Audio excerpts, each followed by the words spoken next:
Un tripudio di luci, colori, suoni, ritmi e fiaccole. La 69esima edizione della Sagra del Mandorlo in Fiore è entrata nel vivo con uno dei momenti più attesi, la fiaccolata dell'amicizia. Come vuole la tradizione, infatti, il mercoledì della settimana dedicata alla Kermesse, i gruppi folcloristici provenienti da tutto il mondo si sono dati appuntamento per il corteo che ha attraversato la Via Atenea, illuminandola con le suggestive fiaccole dell'amicizia e scandendole a ritmo di canti, balli e costumi tipici.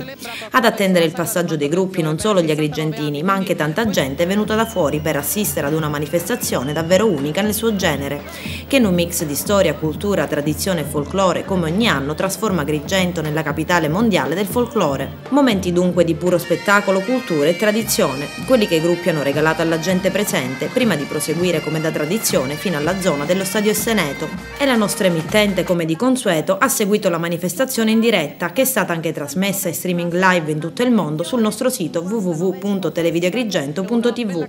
Ad accompagnare i gruppi, a seguirli durante la fiaccolata dell'amicizia, il prefetto Nicola Diomede, il sindaco Marco Zambuto e ovviamente gli organizzatori della Kermesse. Una grande giornata, soprattutto una meravigliosa partecipazione di popolo, di gente che dà il segno come questa festa sia una festa amata dal popolo, e soprattutto abbiamo indovinato anche il tempo spostando in avanti, e si tratta di un modello che è risultato vincente e che quindi dobbiamo perfezionare per gli anni prossimi. E questa è la risposta a tante perplessità che c'erano, invece il pubblico che c'è, la partecipazione veramente straordinaria che possiamo vedere testimonia l'affetto della gente nei confronti della Sagra, ma principalmente testimonia che quest'anno mi sembra che stiamo lavorando bene. Stasera c'è una grande partecipazione e quindi un successo per la Sagra del Mandorlo in Fiore.